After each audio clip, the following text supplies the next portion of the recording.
El archipiélago que forma las Islas Malvinas fue en 1982 testigo de una guerra impensada, en la que un país sin historial reciente en guerras enfrentaba a una de las potencias más grandes del mundo. Las batallas se llevaron en tierra, en el mar y en el aire. El mundo se llevó varias sorpresas, pero definitivamente la batalla aérea se llevó gran parte de las miradas. Las arriesgadas maniobras de la aviación argentina y los inéditos modos de ataque hicieron que luego de esta guerra los protocolos de defensa naval cambiaran para siempre. 1982 Malvinas, la guerra desde el aire. Por 150 años los reclamos se realizaron de forma pacífica y diplomática. Sin embargo, en 1982, Argentina decide recuperarlas por la fuerza. Como respuesta, Inglaterra hace zarpar a la flota más grande que enviara contra un objetivo desde la finalización de la Segunda Guerra Mundial. La Royal Navy y sus modernos Harrier enfrentarían a la aviación argentina y bombardearían objetivos terrestres en las islas. Estaba a punto de gestarse uno de los enfrentamientos más espectaculares de la aviación moderna. Los Sea Harrier y los Harrier GR-3 llegaban a la zona de conflicto con el objetivo de dominar la batalla aérea. La mayor ventaja de estos cazas es que despegan verticalmente gracias a sus toberas direccionables. A la enorme experiencia de los pilotos británicos en combates aire-aire, se sumaba que llegaban armados con el misil americano Sidewinder AIM-9L, capaz de alcanzar a su blanco, aun siendo lanzado desde cualquier posición. Argentina se preparaba para enfrentar a las fuerzas de tareas británicas con diferentes aviones que había adquirido en los últimos 40 años. Si bien tecnológicamente estaba muy lejos del ejército británico, los pilotos tenían confianza en su desempeño. Había que pensar que el A4, el Skyhawk, era un avión que se compró de un diseño de la década del 50. Es un avión que la Fuerza Aérea lo compró usado en el desierto de Mojave, se le hizo el overhaul y se trajo a la Argentina, voló aproximadamente 140.000 horas antes de la Guerra de Malvinas, o por ahí, o sea que es un avión que tuvimos muchísima experiencia. La flota de la Fuerza Aérea Argentina estaba compuesta por las máquinas que para el momento eran antiguas. En 1955 había iniciado un plan de renovación de sus cazas y bombarderos pesados. Los primeros que habían llegado al país luego de implementar esta política fueron los bombarderos Canberra, que para aquel momento contaban con un sistema de armas de vanguardia. Y en Inglaterra surgió una polémica, pues había algún sector que quería vender y tener a Argentina como un cliente de equipo militar, operaciones comerciales que eran muy rentables, muy redituables, pero un sector del Foreign Office se opuso terminantemente porque consideraban que ese era un riesgo y que la Argentina, con aviones como el Canberra, podía o estaría en condiciones de intentar ocupar las posesiones inglesas en el Atlántico Sur y en la Antártida, básicamente las Islas Malvinas, ya en el año 55. La mayoría llevábamos muchos años en la unidad, habíamos tenido un adiestramiento muy bueno, muy adecuado. Para nosotros esto era como participar en uno de los tantos ejercicios que se hacían, ¿no es cierto?, en esa época, y se simulaban operaciones reales, con lo cual teníamos un adiestramiento muy bueno y aparte un conocimiento mutuo entre las tripulaciones muy bueno, ¿no es cierto?, y aparte un espíritu realmente que nunca decayó. En la década de los 60, la Fuerza Aérea adquiere el cazabombardero A4 Skyhawk, de manufactura americana. La Fuerza Aérea Argentina comenzó a recibir sus primeros A4 en 1966 y 1974 se adquirió un nuevo lote de 25 Skyhawks A4C. La Fuerza Aérea Argentina también contaba con un avión de combate de fabricación nacional, IA-58 Pucará. Una docena de cazas a reacción Mirage 3 que habían sido adquiridos con la finalidad de proveer defensa aérea a la ciudad de Buenos Aires también estaban al servicio de las batallas aéreas. 39 aviones Dagger de origen israelí, su principal función era la cobertura aérea y el bombardero. En 1972, la aviación naval argentina adquirió un lote de 16 Skyhawks A4Q, que fueron destinados a la tercera escuadrilla de caza y ataque, con asiento en la base aeronaval de Comandante Espora. La tercera de caza y ataque con Skyhawk había desarrollado numerosas técnicas o tácticas propias para atacar naves a mar abierto. Era una unidad, desde ese punto de vista, muy experimentada y reconocida inclusive por su capacidad. Estos Skyhawks, a diferencia del A4B y C, se caracterizaban por ser un sistema de armas capaz de operar desde el portaaviones argentino 25 de mayo. Pero para finales de 1981, los veteranos Skyhawks habían llegado al límite de la vida útil y la escuadrilla estaba a punto de pasar a retiro. Estaba pasando la escuadrilla por uno de sus peores momentos de la historia. Mejor dicho, el peor momento de la historia. 7 de los 10 aviones que contaba la escuadrilla estaban fisurados. Y eso significaba el cambio de las alas para poder seguir volando con seguridad. Algunos se pudieron cambiar, 2 de ellos se cambiaron el ala. Pero los otros, los menos afectados, volaron con el larguero fisurado durante todo el conflicto. Y con respecto a los cohetes eyectores de asiento, también se ordenó que mientras durasen las operaciones no se iban a considerar vencidos esos cohetes, así que volamos con los cohetes de eyección vencidos. Así que el material nos encontraba a principios del 82 con solamente 3 aviones en servicio y que podían volar gracias a que la Fuerza Aérea nos había facilitado en préstamo 3 cohetes eyectores de asiento. Eso sumado a las falencias que ya se venían arrastrando de a tiempo, como los cañones de 20 milímetros que se trababan y que nunca fueron cambiados como pedíamos por los cañones DEFA de 30 milímetros que tanto éxito habían tenido los israelíes con su incorporación. Siempre tuvo apoyo la escuadrilla, pero llegaba un momento de transición. La incorporación de los aviones superestandar significaba que se iba a dejar de operar este sistema de armas, donde una escuadrilla que se estaba formando recibía todo el apoyo y la otra escuadrilla que estaba cerrándose de alguna manera. Finalmente, la Armada Argentina acababa de adquirir una nueva tecnología francesa, el cazabombardero embarcado Super Étendard, capaz de lanzar el misil AM-39 Exocet, concebido para ataques a unidades de superficie. La segunda escuadrilla de ataque, aeronaval de caza y ataque equipada con Super Étendard, era una unidad de élite de alta tecnología, pero que recién estaba recibiendo sus aviones y tenía como tarea desarrollar y aprender a utilizar este arma que era muy potente y que no tenía equivalente en la región. También se contaba con un lote de cazas a reacción Air Macchi 326 GB y Air Macchi 339, que tenían la capacidad de poder operar en terrenos desfavorables y pistas cortas. La Operación Rosario, cuyo objetivo fue recuperar el control argentino en las Islas Malvinas, se llevó a cabo en las primeras horas del 2 de abril de 1982. Un grupo de comandos anfibios de la Armada Argentina desembarcó en las islas, redujo a la pequeña guarnición británica y tomó posesión del gobierno. El 2 de abril de 1982 estaba destinado en la 5ª Brigada Aérea, en el grupo 5 de caza, y a las 7 de la mañana, la presentación normal que hacíamos todos los días, nos enteramos que habíamos recuperado nuestras Islas Malvinas. El 2 de abril, cuando fui hacia la escuadrilla, cuando ingresé, ahí me enteré que habían tomado las Malvinas. Una sensación de incertidumbre. Así que me encontraba de oficial de guardia y en ese momento recibo la noticia de la toma de Malvinas. Me tomó totalmente de sorpresa.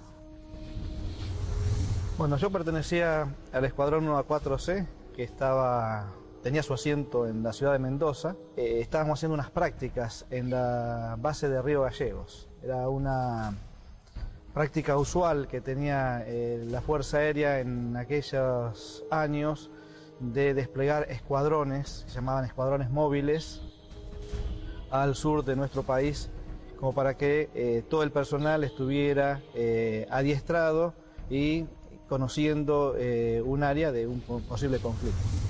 A partir de ese momento nos preparémonos para lo peor. Tras el estupor mundial y el fracaso en las negociaciones, el gobierno de Margaret Thatcher envía su flota al sur de Sudamérica. La Fuerza de Tareas Británicas estaban compuestas por diversas unidades de combate: portaaviones, destructores, fragatas misilísticas, submarinos, buques de asalto, logísticos y de desembarco.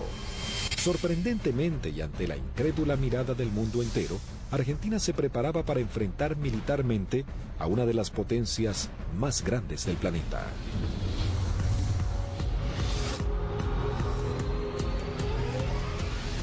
Los pilotos argentinos tuvieron un veloz entrenamiento para aprender a neutralizar objetivos navales sin ser derribados. La operación exigía sortear los sistemas de detección y defensa de los buques para poder aproximarse al blanco y lanzar sus bombas por encima del mismo. Había que equilibrar la inferioridad tecnológica con la capacidad humana.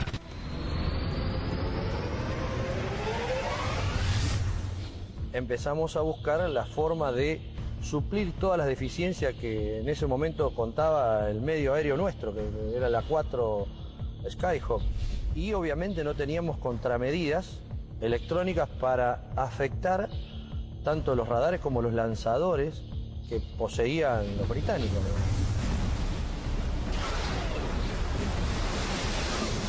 Los misiles que tenían desde 30 kilómetros, desde 20 kilómetros, 15 kilómetros y a partir de ahí cañones o armamento liviano, digamos. O sea, tenían una defensa muy grande para un solo elemento que podía ser un destructor, digamos.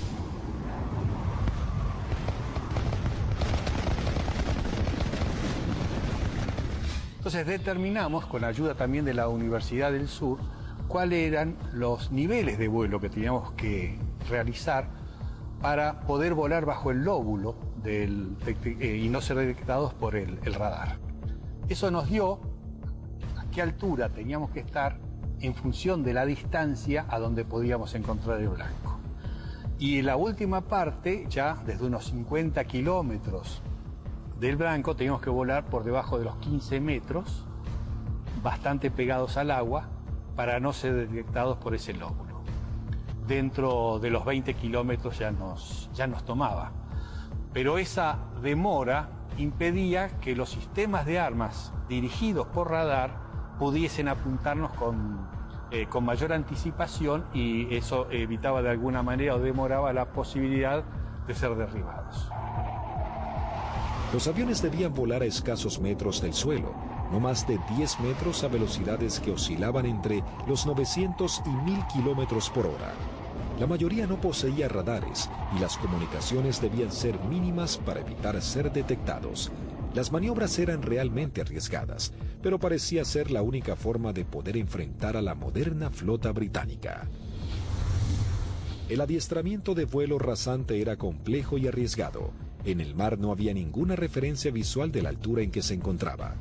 Los A4B y A4C no contaban con un radioaltímetro, instrumento fundamental que mide la altura en la que se encuentra el avión con respecto a la superficie del suelo. El instinto y el oficio pasaron a ser herramientas vitales para los pilotos. Durante la práctica le tratábamos de decir al guía que volara más bajo, hasta tanto perdiéramos la vista del horizonte mar y ya empezaba a entrar en el efecto suelo, digamos, del mar, digamos, empezaba a cabalgar sobre la turbulencia que producía el aire, digamos, cerca del mar. El armamento que utilizaba la Fuerza Aérea estaba compuesto por diferentes bombas antiguas, paradójicamente de origen británico. Y nosotros usábamos una bomba inglesa, la ANM-65A1, de 1000 libras, una bomba de Labro Lincoln, inglesa, de demolición de manzanas, que la devolvimos con muchísimo cariño, y sin costo, como decía alguno. Paralelamente a los entrenamientos y mientras la flota británica se acercaba más y más, la Armada comenzaba una carrera contra el tiempo intentando de poner en servicio 8 de sus Skyhawks. También los técnicos buscaban poner en funcionamiento los escasos misiles Exocet que habían llegado al país antes del retiro francés. Hasta ese momento esta tecnología solo había sido probada en polígonos de tiro por sus fabricantes. Nos dan la orden de la posibilidad de poner a punto el diálogo entre lo que era el sistema nuevo del Super Standard con el misil M39. Cuando conectamos todo aquí en el país, el sistema no funcionaba porque eran un avión con un corazón de la época del 80 con las valijas de test que eran de la época del 70. Había ingenieros que se dedicaban a desglosar todo lo que era la parte matemática, cómo traspasar distintas informaciones, y algunas de las cosas también se hicieron por ensayo y error. Se iba buscando como un candado a combinación, ¿no? Se iba buscando número por número hasta llegar al número ideal que el misil pueda leer la información del avión. Y bueno, eso nos llevó un tiempo, hasta que un día la valija que reemplazaba al misil nos da que el misil había salido y que todos los parámetros que habíamos colocado estaban incorrectos. Eso ya nos daba un alto porcentaje de seguridad de que el misil por lo menos recibía la información correcta.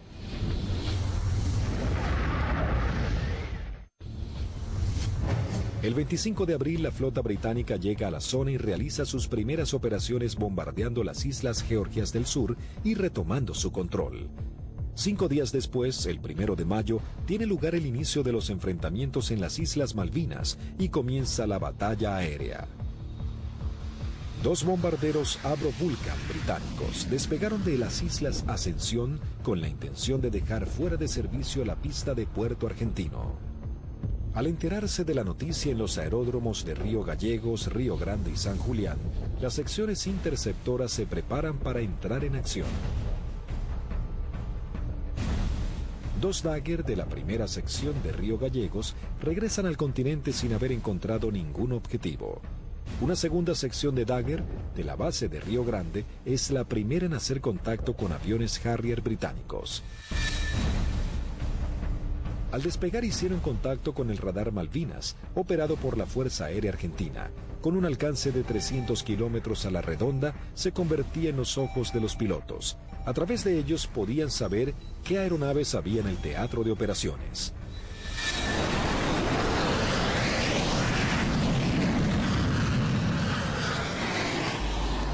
Tienen 2 pichones para ustedes a 120 millas náuticas, 20 grados firme.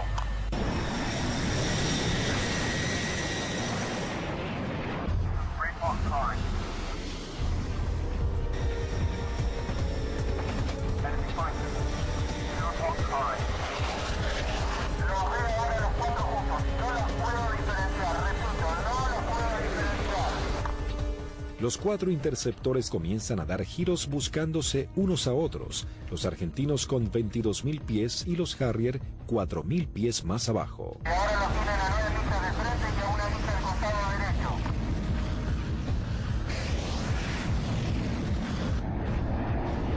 Los Harrier, invirtiendo sus toberas, cambian rápidamente de dirección para enfrentar la amenaza argentina.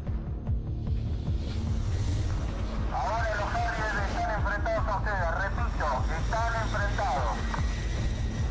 Los Harrier se niegan a tomar altura para enfrentar a los argentinos, ya que los Dagger tienen un mejor desempeño en altura. Tampoco los argentinos descienden a donde el Harrier corre con ventajas. Por esta razón no se produjo combate alguno. Esa misma tarde se produce la primera baja cuando el primer teniente Ardiles, en uno de los Dagger, armado con misiles Chaffir y cañones, pone rumbo solitario a las islas. Dirigido por el radar Malvinas, a un eco se acerca a su misión, sin saber que en realidad se aproximaba a una trampa mortal. Lo que erróneamente el radar detectó como un objetivo eran 2 Sea Harriers en formación cerrada. Al descubrir la amenaza argentina, uno de los Sea Harrier se coloca como señuelo, mientras el otro maniobra para colocarse por detrás.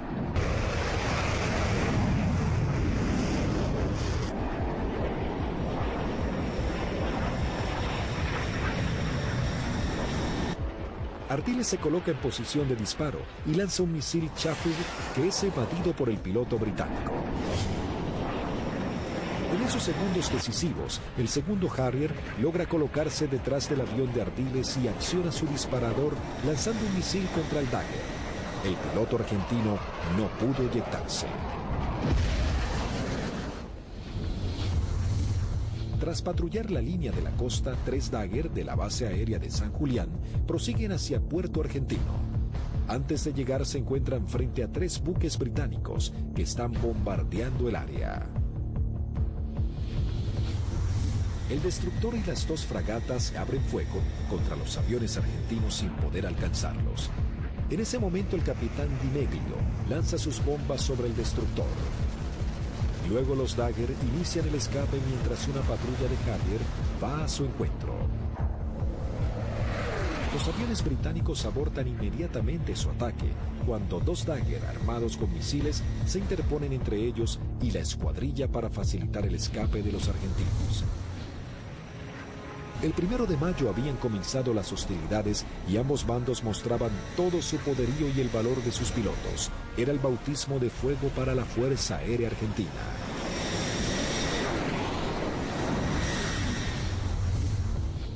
La guerra aérea había comenzado con los primeros enfrentamientos. Los británicos centraban su base de operaciones en la isla Ascensión y desde los portaaviones Hermes e Invencible.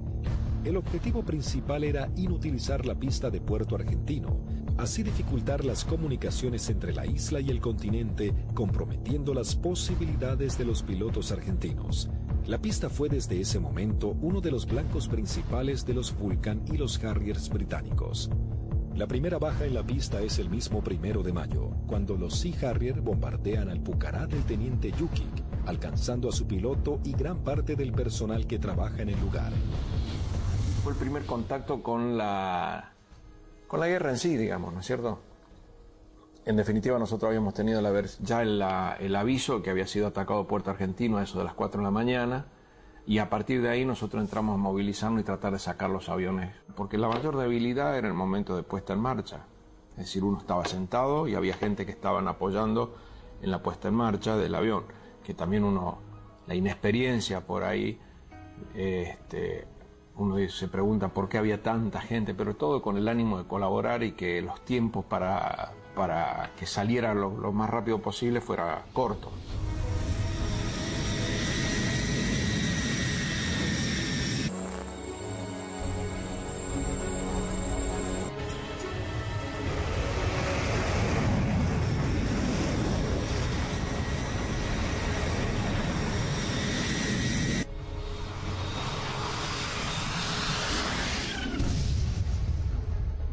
Desde armeros, de suboficiales técnicos, electricistas, todo dando vueltas alrededor del avión, que casualmente, desgraciadamente, es el avión donde impactan y casi todos ellos fallecen.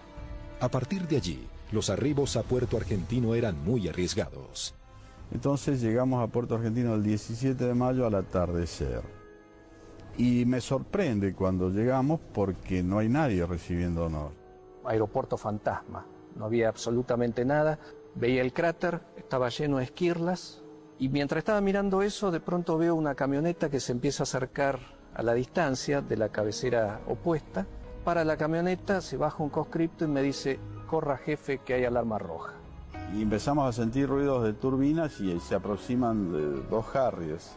Y habríamos hecho unos 30, 40 metros cuando miro a la derecha y explota una bomba en la cabecera 26, un poco más alejada, unos 100 metros de la cabecera 26. Los Harrier pasaban, hacían la PAC, la patrulla aérea de combate en San Carlos, y a la vuelta con una bomba de 1000 libras en el medio, tiraban la bomba y se volvían. O sea que la cantidad de alarmas rojas era muy abundante. El 2 de mayo, el submarino nuclear británico Conqueror hunde al crucero Ara General Belgrano. En la operación mueren 323 marinos argentinos. La guerra había comenzado de la manera más cruda para Argentina.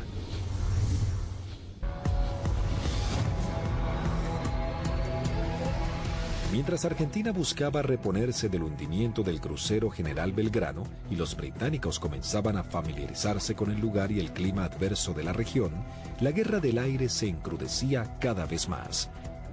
La Fuerza Aérea Argentina tenía el objetivo de diezmar lo antes posible a la flota británica y defender los objetivos en la isla que eran constantemente atacados. Los Harrier buscaban detener la acción de los pilotos argentinos y anular la comunicación entre el continente y Malvinas. La aviación naval contaba con que los servicios británicos de inteligencia habían descartado el uso del misil Exocet después de que el personal técnico francés se retirara de Argentina al inicio del conflicto. Por lo tanto, era una carta secreta con la que contaba Argentina. Tras semanas de arduas tareas, los técnicos navales logran hacer funcionar el misil. Para esto los pilotos iban adiestrando en todo lo que era la parte operativa, ¿no? El lanzamiento del misil, el vuelo rasante, y nosotros trabajamos en la parte técnica. Una vez logradas las dos combinaciones, se le dio el ok que la escuadrilla estaba en condiciones de lanzar los misiles AM-39.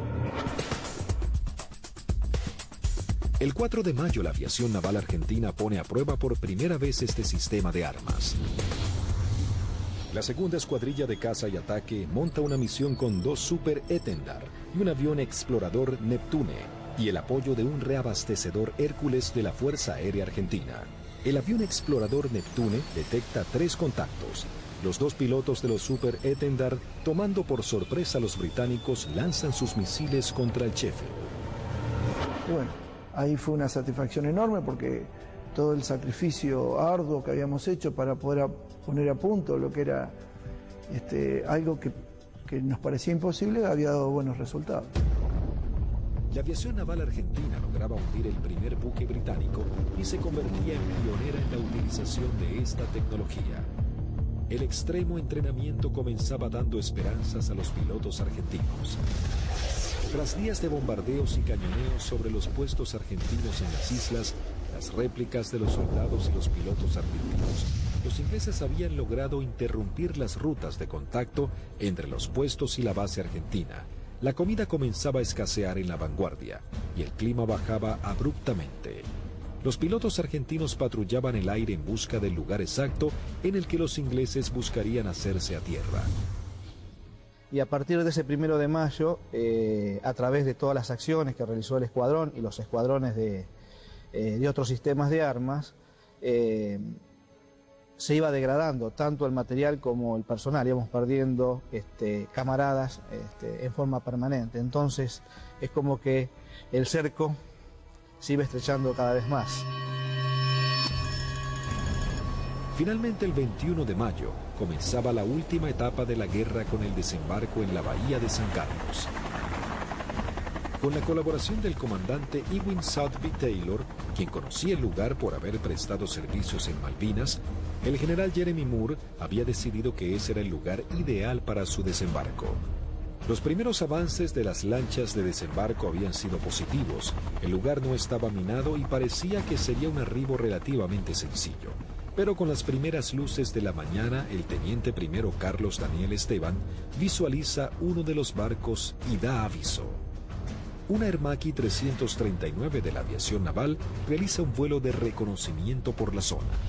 Ni bien superé las primeras alturas, donde están las posiciones del batallón 5, ya comencé a observar acciones de combate. Había un helicóptero incendiándose, tropa de infantería desparramada corriendo por el campo y un helicóptero dándole apoyo. El aviador naval ingresa al estrecho de San Carlos, divisa un helicóptero en vuelo estacionario para alertar sobre posibles ataques aéreos. Me preparo para atacar ese helicóptero y ya me preparo para disparar. Observo todo el despliegue naval inglés sobre el establecimiento San Carlos. Rápidamente descubre que en el lugar había por lo menos media docena de buques ingleses. Con el piloto inglés nos alcanzamos a mirar. En ese momento recién él me ve. Kripa realiza un brusco giro a la izquierda, pasando a escasos metros del helicóptero. El helicóptero de la Fuerza de Tareas Británica alerta a los buques advirtiéndoles que un jet argentino va hacia ellos. Maniobrando su Aermacchi, Kripa somete a su avión a varias G negativas, respondiendo de manera efectiva. Una vez que entro en la corrida de tiro, el buque comienza a tirarme. yo con cañones y cohetes solamente podías producirle daños muy pequeños, entonces mi intención era tratar de dejarlo fuera de servicio al buque, es decir, atacar todo su sistema de radares, de radios, antenas. Volando en forma rasante se coloca en posición de disparo contra el primer buque que cruza frente a su mira de tiro.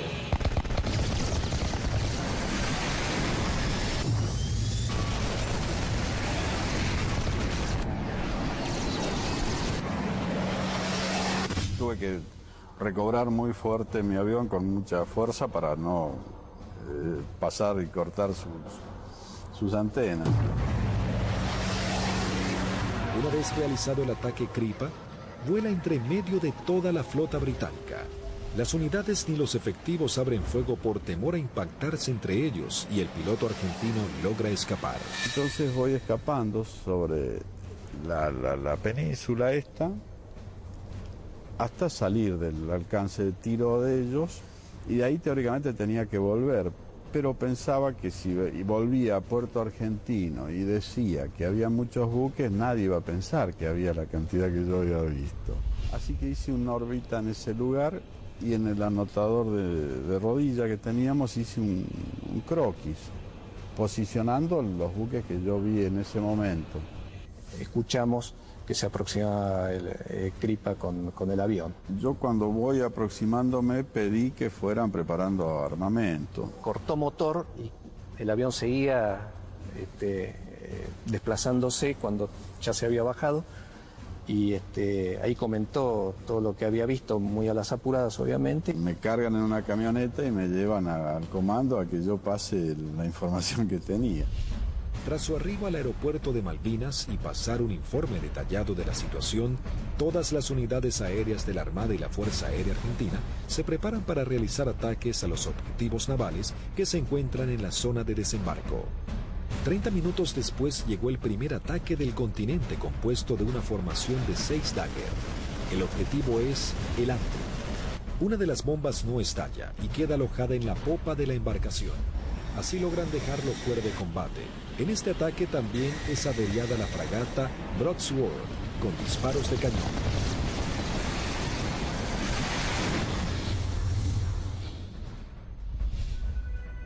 En Río Grande, las escuadrillas de Dagger y A-4Q navales parten para atacar blancos ubicados en el estrecho de San Carlos. Argentina intentaba dominar el espacio aéreo en el archipiélago. Había poco que hablar en ese momento. Hicimos la última información de meteorología y con lo que nos trajo el capitán Castro Fox, salimos 2 secciones reforzadas. Yo salí con el teniente Márquez y el teniente Arca, y el sublíder era el teniente Rótolo con el teniente Lecuri y el teniente Silvester.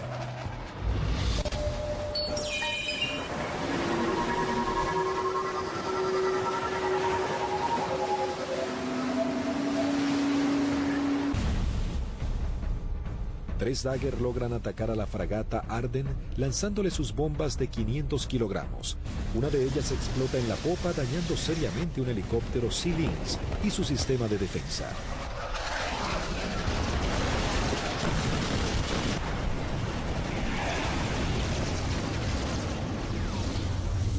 En ese instante, 3 A-4Q navales se aproximan en vuelo rasante a la bahía Ruiz Puente en búsqueda de algún blanco.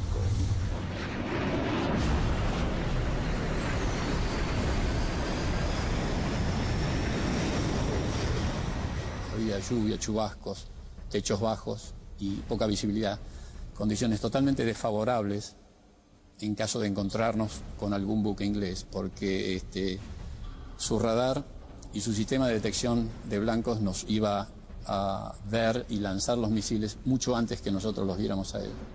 Los Skyhawk detectan visualmente a la fragata Arden visiblemente averiada. Les ordené atacar, conectamos máster de armamento, que era el único punto que faltaba. Iniciamos un giro para atacar desde una posición relativa favorable. Los 3 A-4Q navales se aproximan en vuelo rasante a 900 kilómetros por hora. El teniente Márquez, quien vuela último, ve el impacto producido por una de las bombas de 250 kilogramos del capitán Alberto Filippi, que da de lleno en la popa, elevando una gran bola de humo y esquirlas.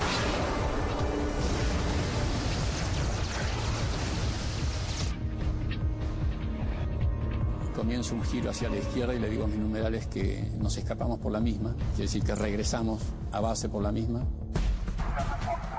Dos Harrier que habían despegado del portaaviones Hermes para patrullar el área del sur del estrecho de San Carlos ven las explosiones sobre la popa de la fragata Arden e inmediatamente se lanzan en picada para prestar apoyo. Y escucho la voz del teniente Márquez que dice Harrier, Harrier.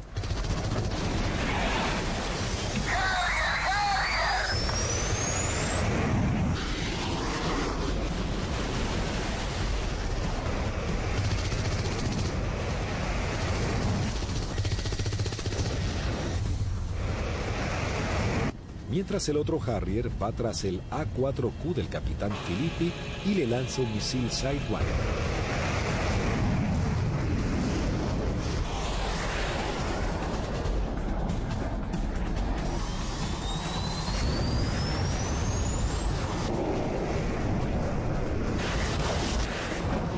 En ese momento escucho una explosión muy fuerte.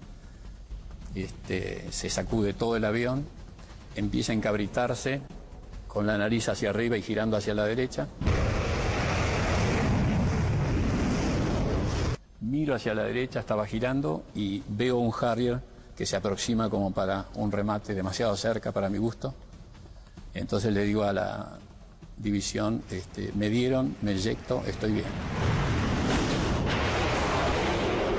Una fuerte explosión, un golpe muy fuerte en todo el cuerpo, me desmayo. Cuando recupero el conocimiento estaba descendiendo en paracaídas sobre el estrecho de San Carlos. El impacto fue bastante más fuerte de lo que yo me hubiera imaginado. Tuve suerte porque el mismo paracaídas, una vez que entro en el agua, se acuesta y el viento lo infla y el viento mismo me sacan de abajo del agua y me lleva hacia la costa, ¿no? En la costa, bueno, llegué, estaba realmente agotado.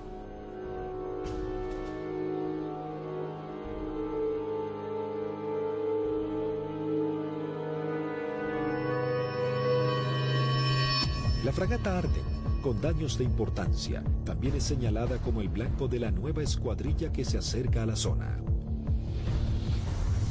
Llegamos al borde de la bahía y vimos un destructor en el medio, una fragata para nosotros tipo 21 en el medio del canal, y esa fue la que señalé y esa fue la que atacamos. El teniente Rótolo dice a babor y vimos a lo que después supimos que era la Arden en el medio del canal, del estrecho.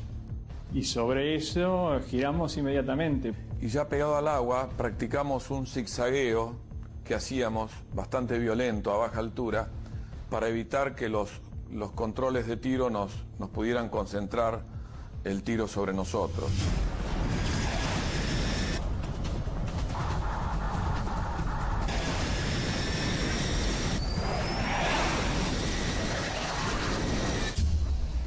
Lo que parece una eternidad antes tiene que ascender a 60 metros, 200 pies, nivelar el avión y empezar a hacer puntería si quiere que la misión sea efectiva. Yo vi que se inundaba el mar de piques y uno sigue con esa trayectoria, ya no tiene otra alternativa.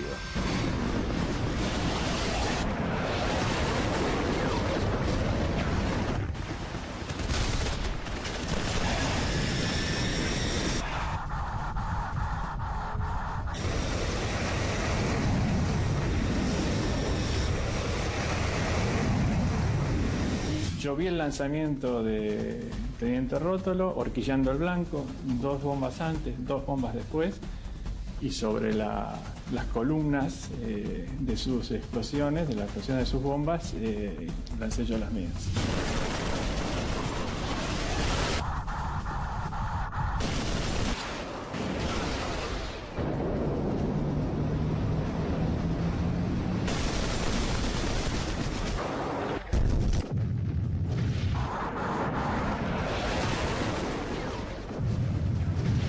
mientras lanzaba, intentaba no perderlo de vista, porque de hecho estábamos con combustible muy marginal y él tenía un equipo que yo no tenía a bordo, que era el BLF, que es un equipo de navegación y que le permitía una navegación precisa. Mi seguridad de hacer el camino más corto de regreso al aeropuerto era mantenerlo a él a la vista. A pesar de todo el fragor del ataque, alcancé a decirle: rompo por derecha y me voy por el morro del costado, y al poco tiempo un silencio y poco a poco fueron apareciendo. Primero Lecour, después Sylvester. Y ahí nos volvimos a juntar. Por un lado teníamos la satisfacción del deber cumplido y por otro el sabor amargo de haber perdido, bueno, lo que las estadísticas dicen que se pierden en este tipo de ataque a unidades navales. El 50% de las unidades que salen normalmente no regresan. Sí, es un ataque, es violento, es muy violento lo que se vive en la cabina. Debido a los ataques que sufrió ese día, la fragata HMS Ardent se une en las frías aguas del estrecho. Sin embargo, las fuerzas terrestres británicas preparan el avance a Puerto Argentino. Las batallas eran cada vez más encarnizadas. El ejército británico debía lidiar con las tropas argentinas apostadas en las islas, los ataques certeros de la aviación y con el clima que día a día se volvía más frío. El 23 de mayo se desata un nuevo ataque contra otra de las unidades de superficie claves de la Fuerza de Tareas británica. Esta vez el blanco es otra fragata clase 21, la Antelope. El primer ataque a los buques en San Carlos comienza poco después de las 9 de la mañana con escuadrillas de Skyhawks navales y de la Fuerza Aérea. Una segunda escuadrilla de 4 Skyhawks A4B de la Fuerza Aérea Argentina se abre paso a través del fuego antiaéreo y de los misiles. Los A4B a cargo del primer teniente Luciano Guadagnini y el alférez Gómez se dirigen hacia la fragata Antelope para atacarla. Guadagnini inicia su corrida de ataque, lanza su bomba y es alcanzado. El impacto deja su avión fuera de control, pero el piloto logra enderezar su A4, aunque no pudo evitar la colisión contra el mástil de la fragata. El piloto no alcanza a eyectarse antes del impacto.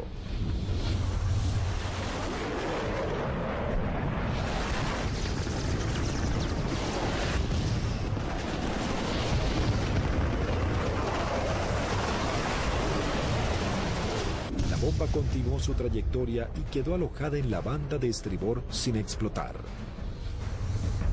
Tras la primera incursión, el ataque a la nave continúa con los A4Q navales, que se aproximan rápidamente en vuelo rasante por la isla Gran Malvina.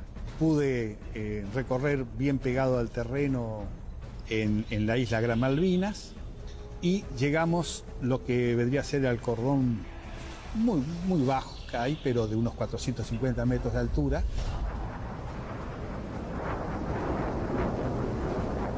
Tuve que descender para poder ir hacia la altura de lanzamiento, que son unos 100 metros, y el primer buque que vi en la bahía San Carlos era una fragata de tipo 21, tenía un helicóptero en popa, recuerdo, y me dirijo hacia ella como el primer blanco que había observado. La zona de operación estaba totalmente clara, con sol, despejado y el mar muy calmo.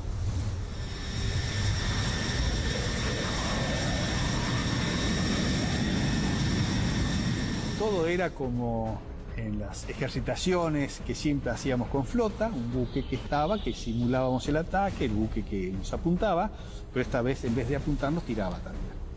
Inmediatamente que entramos a la bahía, empezaron a tirar, y tiraban ya de tierra, se veían los fogonazos, sobre todo de la derecha y del frente.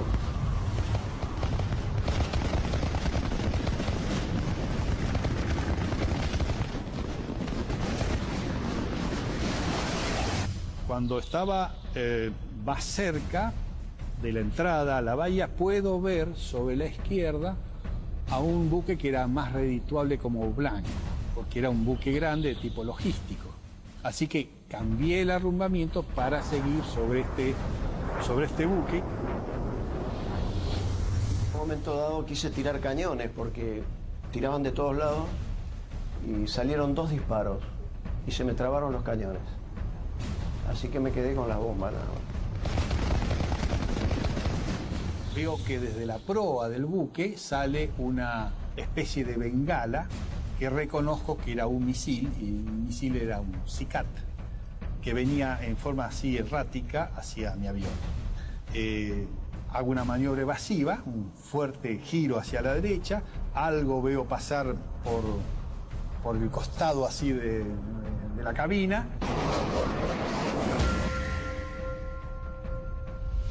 Pero evidentemente el misil ese me había sacado en la corrida de puntería, que si bien no me derriba, logra el objetivo de que yo no pueda lanzar con mayor precisión las bombas y evidentemente mi salva fue larga. Habían borrado las matrículas de los buques, así que se veía un buque gris clarito sin poder identificar qué buque era. Cuando paso lanzo, bueno, eran 2.000 libras de peso que largaba en un instante, el avión hace una cabreada, quiere subir, impido que suba y cuando miro adelante estaban tirando de todos lados.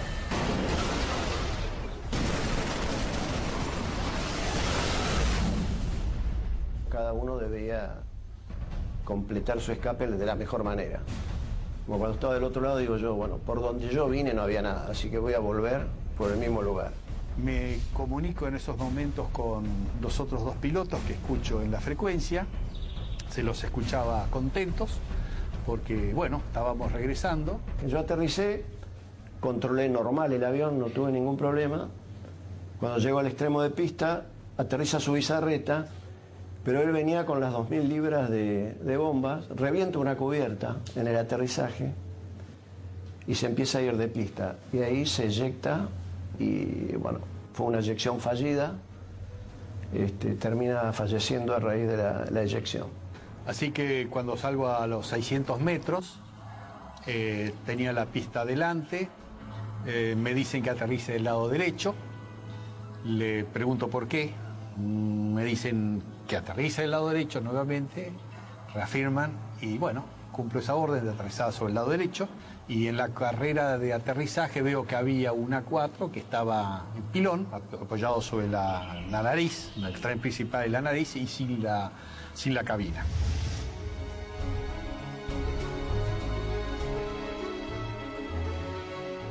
No sabíamos nada de los tres primeros y su bizarreta que acababa de morir en el aterrizaje. Aunque dañada severamente, la Antelope aún continúa a flote. Esa noche, mientras se intentaba desarmar una de las bombas, estalla. Automáticamente se produce un incendio masivo y la nave se hunde. Con los británicos en tierra, listos para marchar a Puerto Argentino, la aviación se esforzaba más y más para frustrar sus objetivos.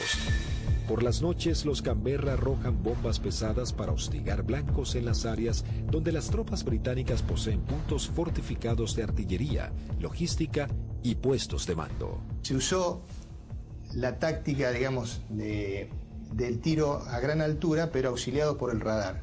La mayor amenaza para nosotros eran los misiles tierra-aire y las patrullas de Harrier.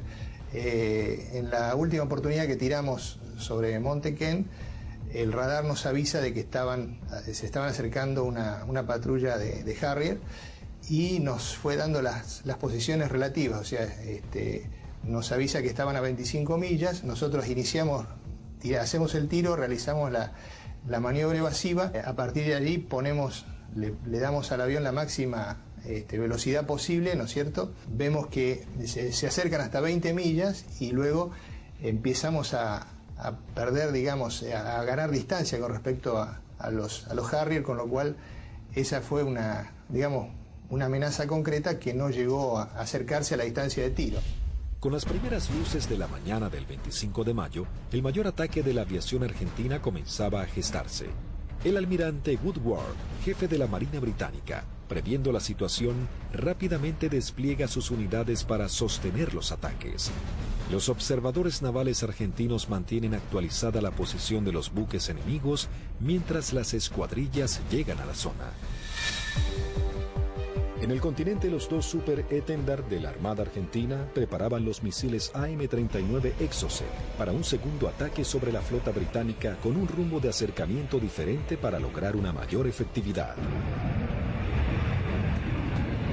Los británicos tienen certeza que los aviones aparecerán desde tierra, pero los radares no pueden detectarlos.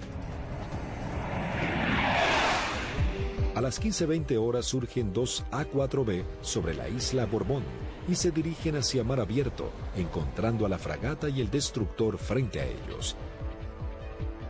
Los A-4B lanzan su armamento.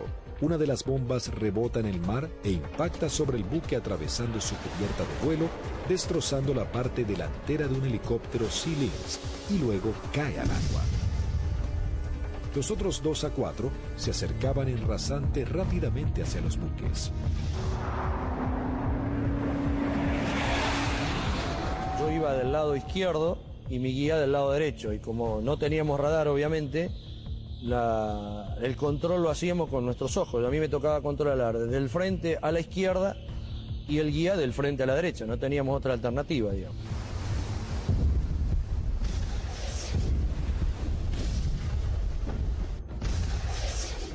Y le digo, a la izquierda están, así como estaba mirando, le digo, a la izquierda están al guía, y saco la vista y lo miro para ver qué iba a hacer. Acuérdense que nosotros veníamos bien pegados al agua, rasante. Veo al guía, lo miro, y la maniobra que hace él es instantánea. Cuando escucha una sugerencia que le digo, a la izquierda están, pone viraje a la izquierda violentamente buscando el blanco. Inmediatamente el guía pone viraje brusco a la izquierda, dejando sin opción a Barrio Nuevo de tener que elevarse para esquivarlo entrando en el área de tiro del radar, que al estar en automático, inmediatamente lanza un misil Sea Dart. Escucho a la otra escuadrilla, Carballo, que dice el misil, el misil, el misil. Y Rinque, que venía atrás, le dice, no se preocupe, que va por otro lado.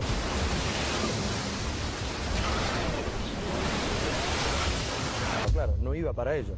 Salía hacia la derecha para nuestros aviones, digamos, y para mis aviones. El misil Sea Dart necesita un tiempo para nivelarse e ir tras su blanco. Como los aviones argentinos ya estaban muy cerca del blanco, lograron pasar por debajo sin que éste pueda derribarlos. Dije, bueno, ahora por tiempo no me va a alcanzar más, porque yo iba aproximadamente a 900, 950 kilómetros por hora, y el misil iba ya a 1.6, 1.8 de Mach, hasta que girara y todo, aproximadamente volaba, calculan alrededor de 1 minuto 10. No nos alcanzaba más, digamos.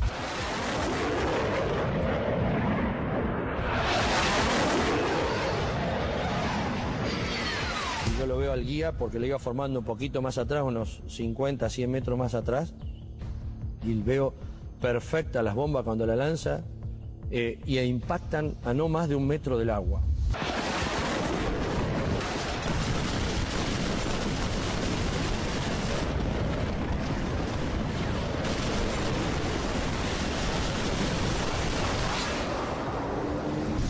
De inmediato se desata un incendio incontrolable. Corte de las comunicaciones, electricidad y pérdida completa del control de la nave.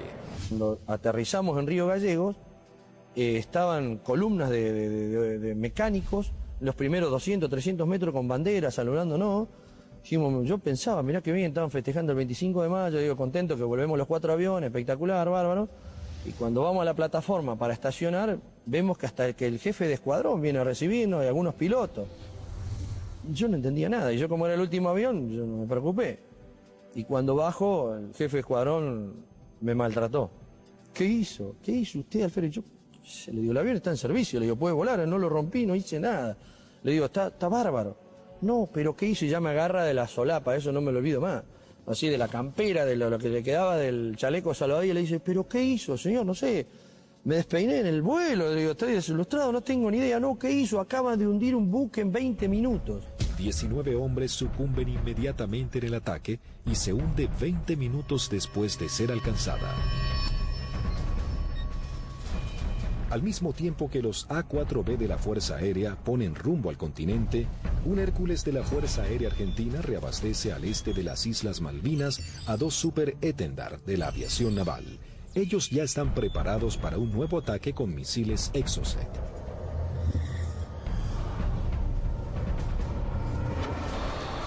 A unos 60 kilómetros de la flota británica, los Super Étendard detectan varios ecos en sus radares. Eligen los más grandes y mientras toman altura de lanzamiento, los datos son transmitidos a sus misiles de manera automática.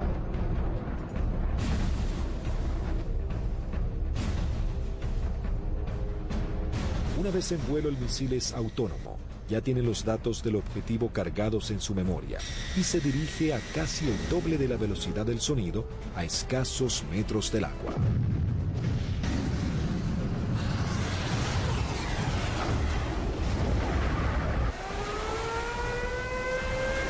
Nuevamente los británicos lanzan una alerta de combate.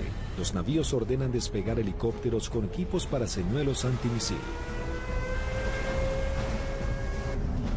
Uno de los Exocet impacta en el buque e inmediatamente se desata un incendio que destruye elementos vitales para la operación anfibia que se desarrolla en San Carlos.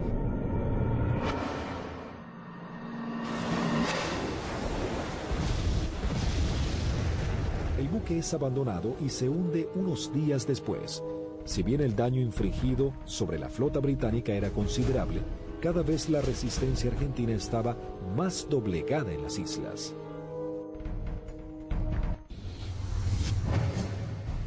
La guerra llegaba a su nivel más desesperante con las bajas temperaturas. Las tropas británicas se preparaban para avanzar por tierra. Sin embargo, los soldados argentinos apostados en las islas no cedían posiciones y los bombardeos aéreos azotaban a la flota británica. Las fuerzas argentinas, visiblemente cercadas en Darwin, resistían con el apoyo de la aviación. El 28 de mayo se proyectó atacar a las posiciones inglesas con los aviones IA-58 Pucará, que desde el 21 de mayo estaban asentados en Puerto Argentino. Conocíamos bastante la zona porque era la zona misma donde nosotros habíamos operado antes, es decir, a los alrededores de lo que habíamos utilizado como campo de aterrizaje nuestro, era la zona donde ya estaban los ingleses aproximándose hacia el pueblito donde estaba la base, digamos, lo que quedaba de la base.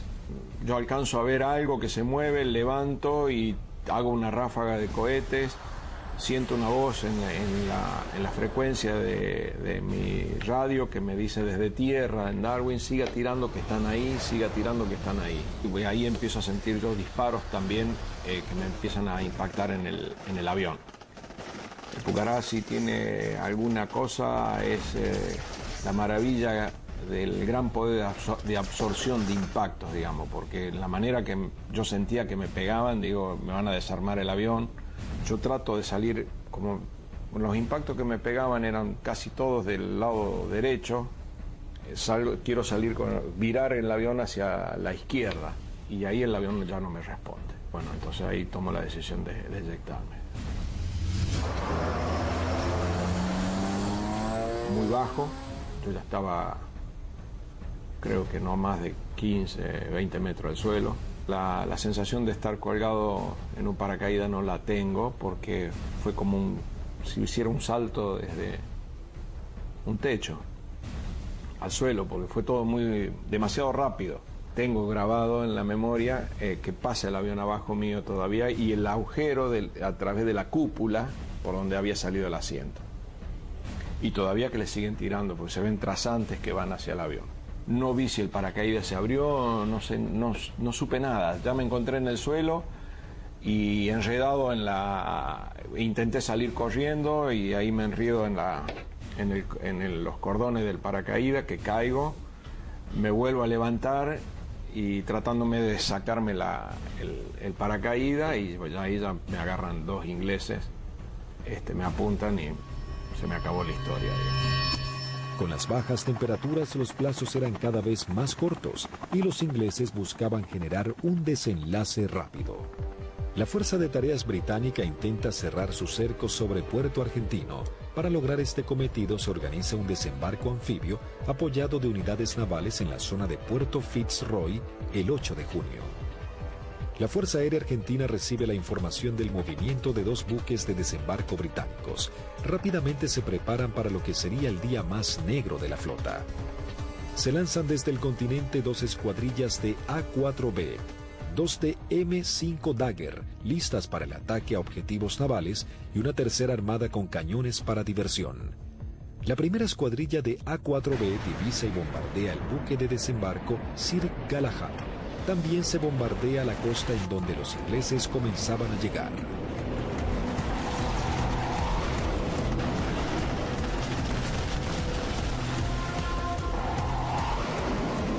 La Fuerza Aérea Argentina, sabiendo que ha logrado impactar en los buques de desembarco, redobla su apuesta y envía una escuadrilla de A-4C y 2 A-4B para bombardear las posiciones terrestres en la cabeza de playa. El día 8 de junio se me avisa por la mañana temprano de que, bueno, era uno de los seleccionados para que esa tarde, a través de un avión Learjet, pudiéramos volar hacia Mendoza y poder visitar a nuestras familias. Pero claro, antes de poder alcanzar esa meta había que realizar una misión, entonces todo cambia un poquito el ángulo de cómo uno está viendo esa misión. Por supuesto que nadie hablaba, ¿no? Todo en ese momento estaba muy consustanciado con sus cosas íntimas, recordando a la familia, bueno, recordando a algunos camaradas que también habían caído. Así que, bueno, uno ya, ese es el último momento que uno tiene como para pensar en uno mismo y en pensar en sus familiares. Siempre nos despedíamos de los compañeros que se quedaban y el abrazo era interminable y como si fuera la última vez, ya que no éramos kamikaze como nos dijeron, sino que teníamos conciencia de los riesgos y que las chances siempre eran muy escasas para sobrevivir. Una característica que teníamos siempre en nuestra unidad es que el personal de mecánicos que preparaba nuestros aviones y armaba nuestros aviones se ponía siempre al costado de ambos lados de la pista, con banderas argentinas, con los trapos con que limpiaba el avión, con lo que tuviera, con la campera, como para saludarnos y darnos ánimo.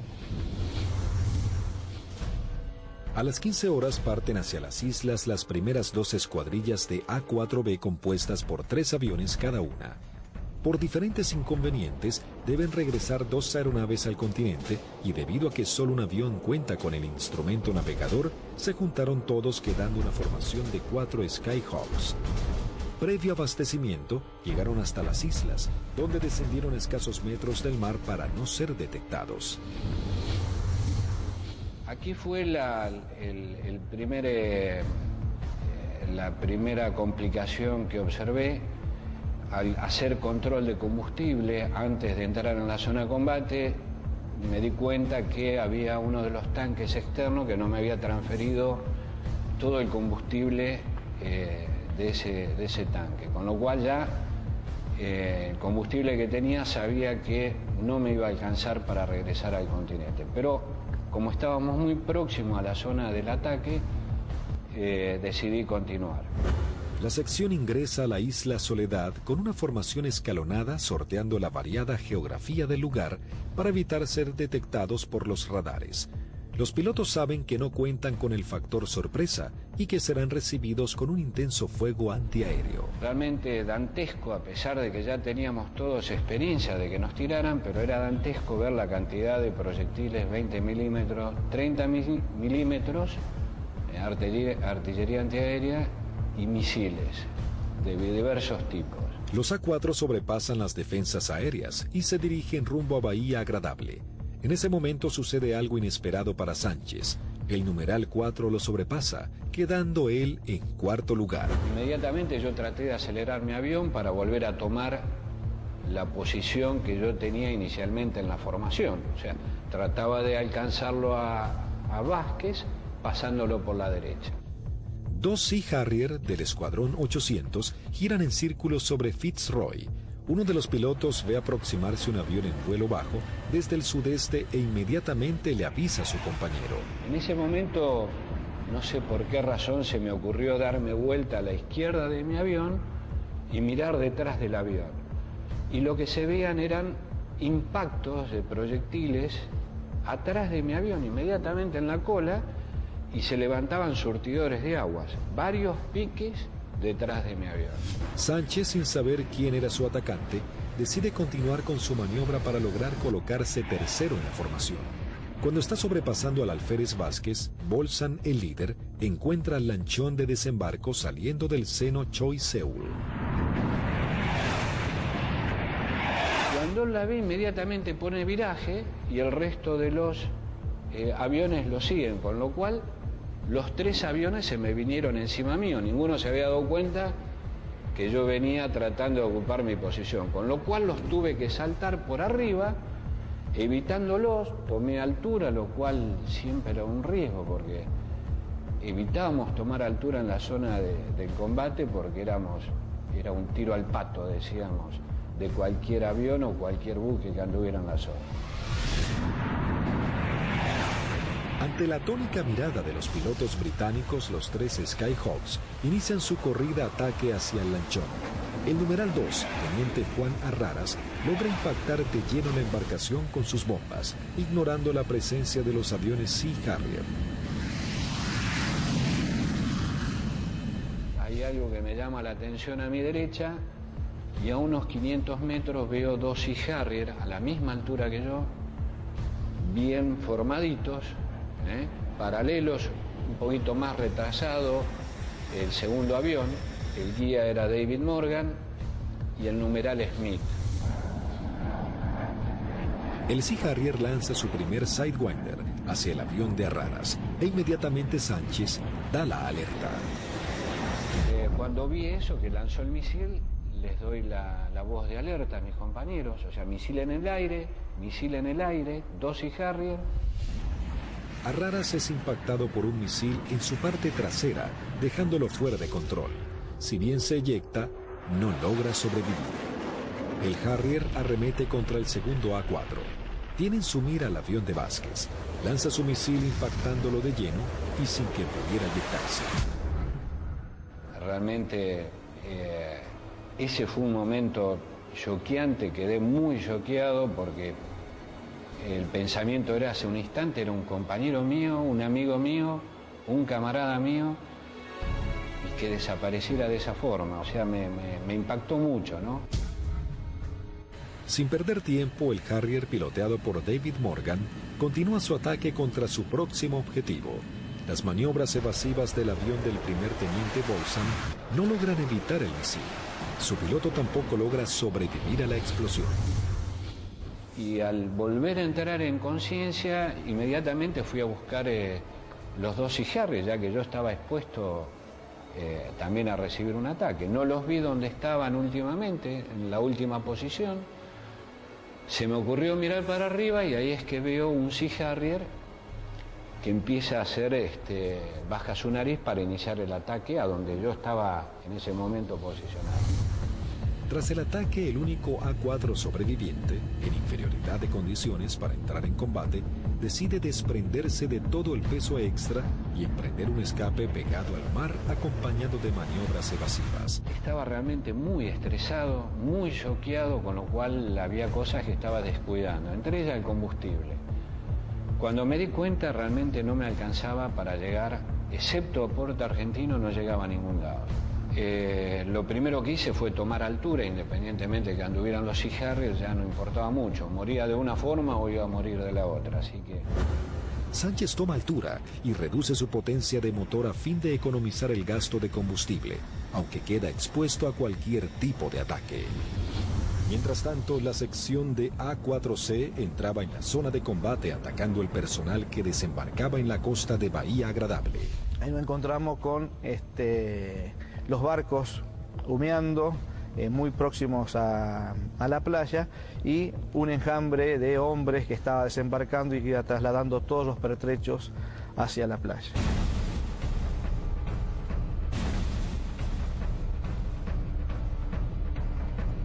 A partir del momento en que nos visualizaron, comenzaron a disparar tanto con armas livianas como con los misiles Blue Pie, que son misiles transportados por un hombre.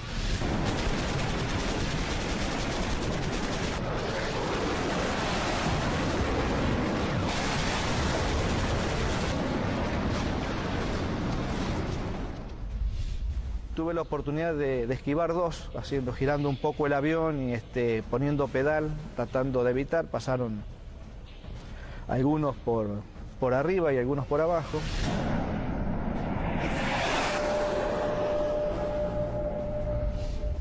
Siento también una explosión en la parte delantera de mi avión, que bueno, puede ser algún misil que me haya tocado, pero pude seguir operando, lancé las bombas y en el momento en que giro a la izquierda veo a mi numeral que está escapando hacia la izquierda con una luz roja que lo está siguiendo. Cuando gira hacia el otro lado veo al numeral del capitán Caffarati también con otro misil en la cola y le vuelvo a gritar, pero hace caso omiso, pero era a través o por el problema que yo tenía de mi equipo de radio.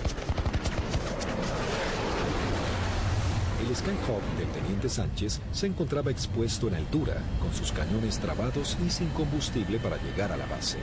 Toda su escuadrilla había sido derribada y no había sobrevivientes. De la decisión del piloto podría salvarse, caer prisionero o congelarse en medio del mar.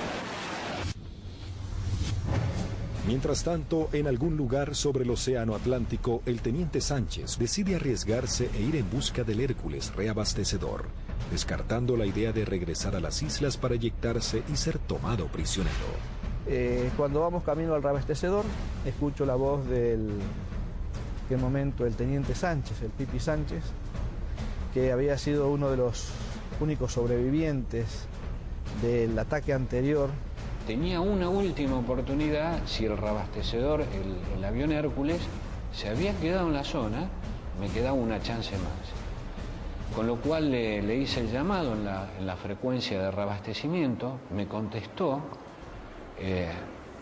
Las comunicaciones eran dramáticas porque yo estaba desesperado. Así que le pedí por favor que si me podía ayudar, necesitaba reunirme con él y que me diera combustible. Él me daba indicaciones de posiciones geográficas, pero yo al no tener mi equipo de a bordo, porque solamente algunos aviones lo transportaban, no tenía forma de ubicarlo geográficamente. Escuchar la voz de él en forma casi desesperada, llamando al avión Hércules reabastecedor para que lo pudiera alcanzar. La tripulación era el vicecomoro Cano y el capitán Rubik. Realmente, si le debo la vida a alguien es a ellos. Siempre digo que son mis segundos padres. La situación era que la última vez que vi el indicador de combustible no me quedaban más de 400 litros, que prácticamente no da para nada, realmente no daba para nada. Con lo cual dejé de verlo porque lo único que hacía era producirme más estrés por no estar acoplado al Hércules.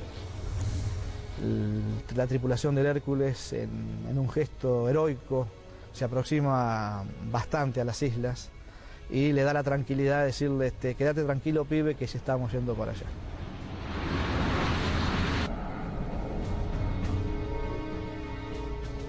Y luego pude acoplar y me transfirieron combustible que me permitió llegar a Río Gallegos, a nuestra base.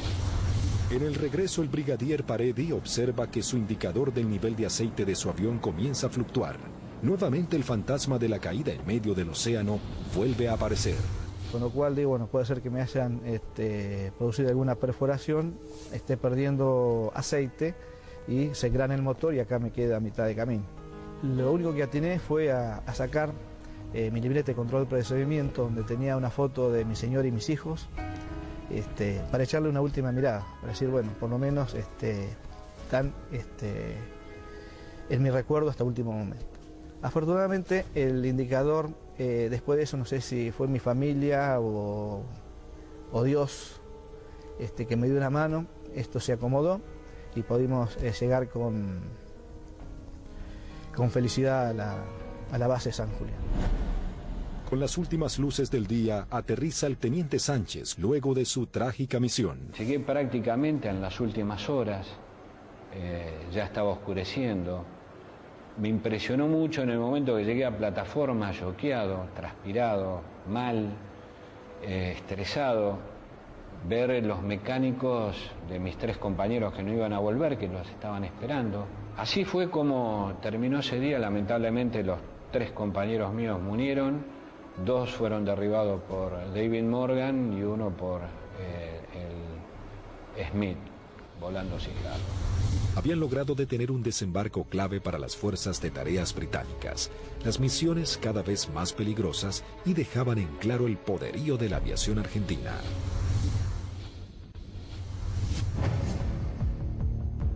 La guerra terminaba, sin embargo las misiones de la Fuerza Aérea eran cada vez más arriesgadas. El 13 de junio, a horas de finalmente firmar la dimisión argentina, comienza a tomar forma un ataque que podría haber cambiado el curso de la batalla final por las Islas Malvinas. El día 13 de junio, que fue ataque objetivo terrestre, en principio cuando comenzó el conflicto del Atlántico Sur, los pilotos teníamos cierta aprehensión a los ataques a objetivos navales, ¿no? Porque la fragata tenía de todo para defenderse. Cuando fue avanzando el conflicto y llegamos ya casi a los finales y los ingleses ya tenían buenas posiciones tomadas en tierra, realmente se complicaba el ataque a objetivo terrestre porque estaban las defensas terrestres, las aéreas y encima las navales. Había que sortear todas. Pero realmente era para lo que habíamos estado preparados toda la vida, y creo que esa fue una misión en la cual los ingleses estuvieron sorprendidos de cómo nosotros llegamos al corazón del Estado Mayor, que estaba en Monte Dos Hermanas, al pie del Monte Dos Hermanas. 2 escuadrillas de A-4B del Grupo 5 armados con 3 bombas retardadas por paracaídas toman parte de la última misión de combate de la Fuerza Aérea Argentina. La acción es osada y peligrosa: atacar y destruir el comando del Estado Mayor británico del general Jeremy Moore, jefe de las fuerzas británicas. En esa misión volamos casi unas 350 millas, un equivalente a unos 700 kilómetros, rasante. Iban tan bajos, tan rasante, que el chorro de los aviones quedaba marcado en el agua. Entonces me resultaba más fácil seguirlos. Y ahí escuchamos al radar Malvinas, que salió en frecuencia y preguntaba: ¿hay alguien en frecuencia? Fue la primera vez que en mucho tiempo que el jefe de escuadrilla rompió el silencio de radio, el capitán Varela, y dijo: los nenes. Muy bien, dice el radar Malvinas. Yo tengo, no los tengo, pero tengo una PAC al norte, 2 aviones, etcétera, etcétera. Tengo una al sur, tengo una al oeste y tengo una al este. Le volvió a preguntar el capitán: ¿usted nos ve? El radar Malvinas le dijo: no. Entonces ellos tampoco.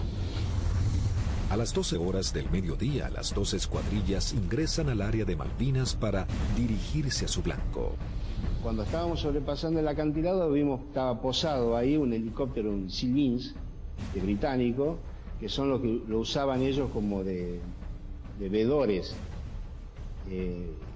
Y yo pienso que ese helicóptero informó la posición nuestra, informó la entrada nuestra a la isla. Inmediatamente de eso el radar Malvinas empezó a dirigir al aire, dar todos los movimientos a las PAC. Todas las PAC iban concentrándose hacia el lugar de nuestra ruta.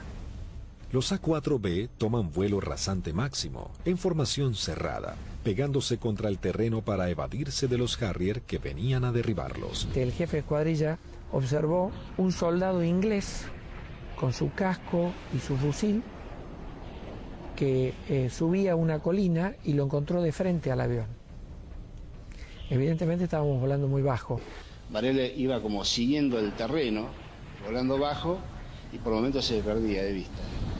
Cruzamos esa pequeña loma y por delante nuestro había un campamento muy prolijo con unos shelters y una veintena de helicópteros aterrizados en ese sitio, y un despliegue de gente. Los 4 Skyhawks logran sortear el terreno y llegan al corazón del Estado Mayor británico. Hasta que escucho tirar, dice Varela, tirar. Y veo ahí veo los fogonazos de los 4 bombardeos que hicieron cada uno de los aviones. Los A-4B se dirigen directamente al cuartel general y lanzan sus bombas.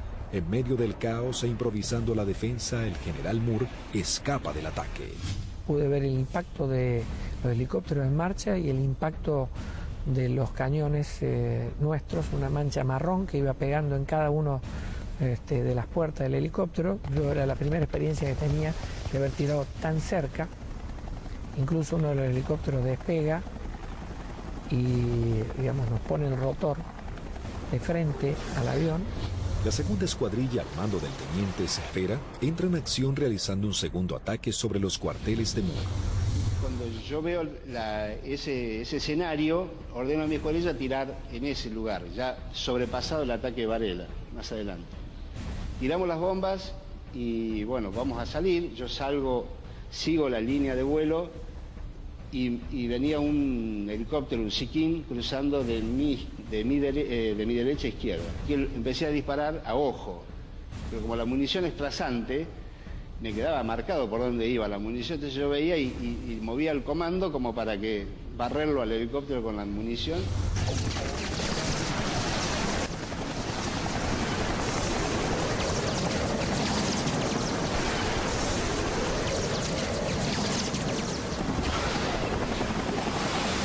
Y ahí mi numeral, que venía acá, a la izquierda mía, de Lepiane, me dice, él ve el lanzamiento de un misil que me venía hacia mi avión y me pide, me dice, por derecha, Tuco, por derecha.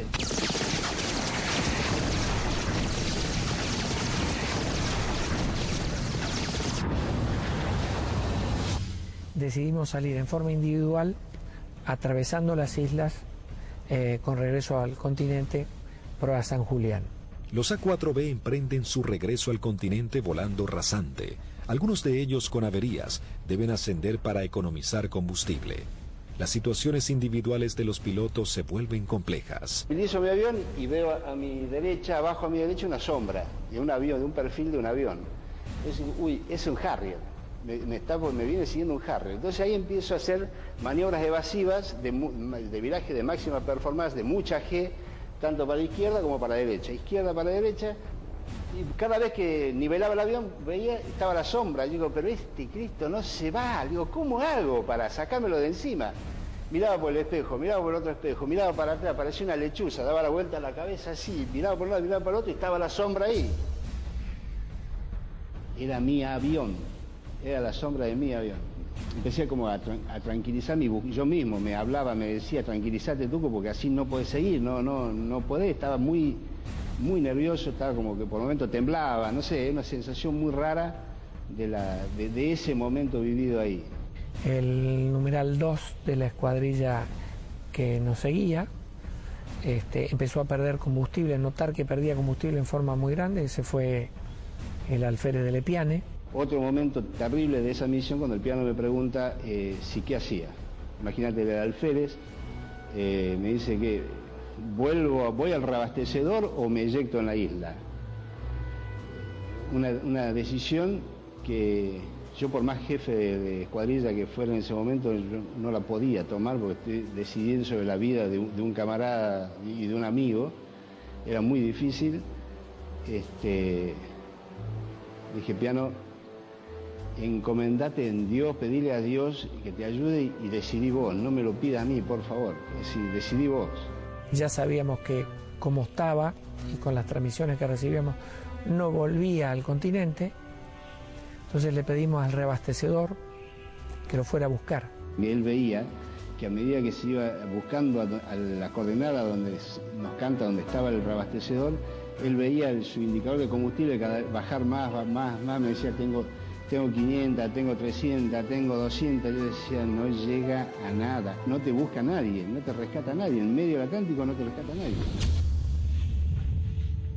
El comandante del Hércules, vicecomodoro Lee 30, escuchando los pedidos de Delepian, decide ir hacia él aún sabiendo que puede ser derribado por misiles británicos. Ahí en ese momento el piano lo ve al Hércules, él estaba arriba del Hércules y hace el viraje y se le tira al Hércules. Pensá que era un alférez, tenía muy pocas horas de vuelo y creo que debe haber sido el tercer reabastecimiento de él.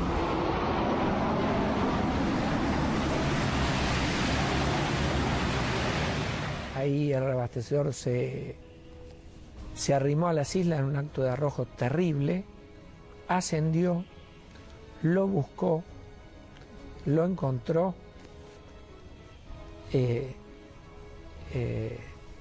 reabastecieron con una pérdida de combustible muy importante en el plano, tenía un agujero que atravesaba el plano completo, o sea que todo lo que le daban, parte iba al motor y el resto iba fuera del avión, y regresamos todos sanos y salvos al continente. Todos llegamos, incluso de Lepiane.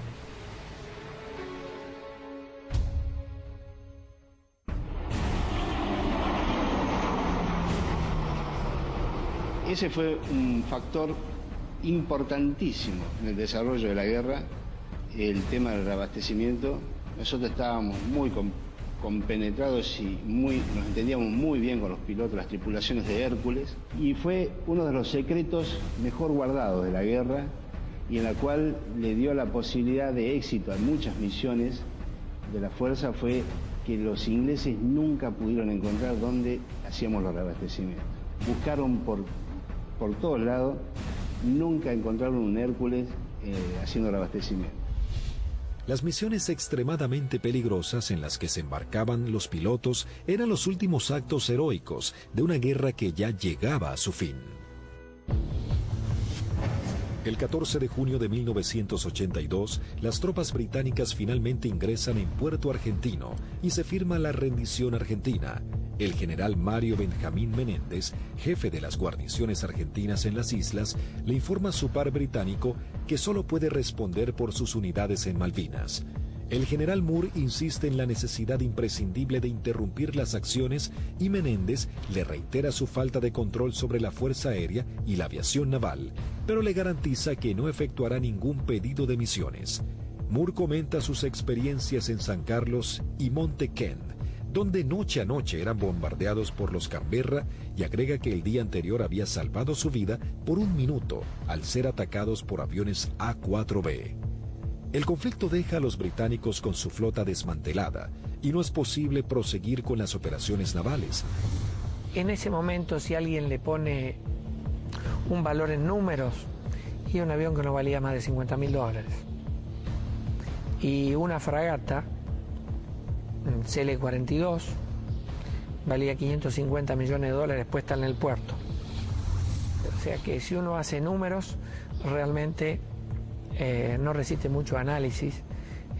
La guerra económica la ganó la Fuerza Aérea Argentina, desde ese punto de vista, ¿no? Y la Armada con sus A4, porque eran aviones viejos que nadie calculó que tenían la capacidad de hacer el daño a una de las primeras flotas del mundo. Bueno, creo que hicimos bien los deberes. Hicimos aquello para lo cual estábamos adiestrados y creo que lo hicimos bien. Yo creo que esa es la demostración más grande del profesionalismo y de la cadena que hace que ese hombre, en definitiva el último eslabón, llegue y cumpla con su objetivo. Pero hay un montón de gente atrás y que todos han demostrado ampliamente su valía y convencimiento por la fuerza y en definitiva por la nación. El escuadrón, a pesar de que tuvimos muchas bajas, tuvo el espíritu y las ganas de seguir combatiendo y defender algo que era nuestro. Lo realmente importante es el vínculo que uno genera con el camarada que va a entrar en combate junto a uno, que va a arriesgar su vida con uno del cual va a depender de mí y yo voy a depender de él. La voluntad y el deseo de poder cumplir con la misión y cumplir con ese juramento que en algún momento hicimos cuando éramos cadetes, de defender la bandera y la patria hasta perder la vida. 36 aviadores de la Fuerza Aérea Argentina y 4 de la Aviación Naval Argentina perecieron en operaciones de combate y accidentes. Primero y fundamental, el mejor recuerdo para aquellos que dieron todo, que es fundamentalmente la vida de aquellos que no volvieron. Es el gran honor para mí de haber haber conocido héroes vivos. Eso yo creo que es el mayor honor que he tenido, que me ha permitido la vida. El conflicto de Malvinas dejó un sabor amargo, pero marcó la impecable profesionalidad de los pilotos argentinos, quienes con tecnologías claramente inferiores y algunas que ni siquiera habían sido probadas, lograron dar batalla y sorprender al mundo con maniobras y estrategias de combate que jamás se habían utilizado. Si Argentina la recupera, será por la vía diplomática, con inteligencia, con trabajo. Es como se lo explico a mis hijos. Malvinas, con toda la calma del mundo, significa la persistencia de la necesidad de recuperarlos.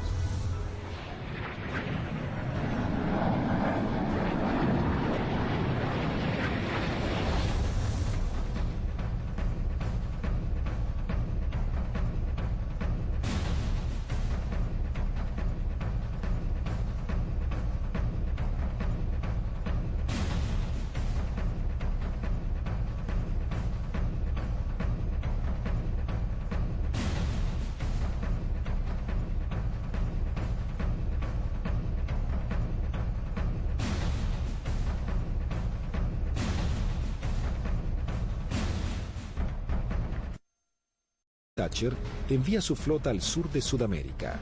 La Fuerza de Tareas Británicas estaban compuestas por diversas unidades de combate, portaaviones, destructores, fragatas misilísticas, submarinos, buques de asalto, logísticos y de desembarco. Sorprendentemente y ante la incrédula mirada del mundo entero, Argentina se preparaba para enfrentar militarmente a una de las potencias más grandes del planeta.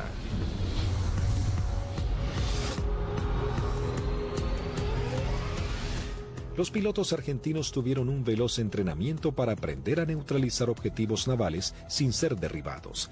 La operación exigía sortear los sistemas de detección y defensa de los buques para poder aproximarse al blanco y lanzar sus bombas por encima del mismo. Había que equilibrar la inferioridad tecnológica con la capacidad humana.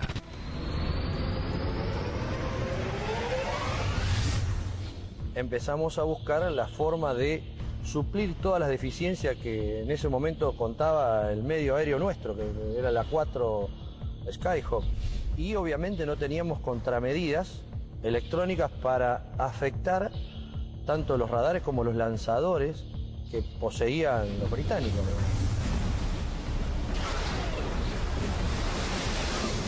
Los misiles que tenían desde 30 kilómetros, desde 20 kilómetros, 15 kilómetros y a partir de ahí cañones o armamento liviano, digamos. O sea, tenían una defensa muy grande para un solo elemento que podía ser un destructor, digamos.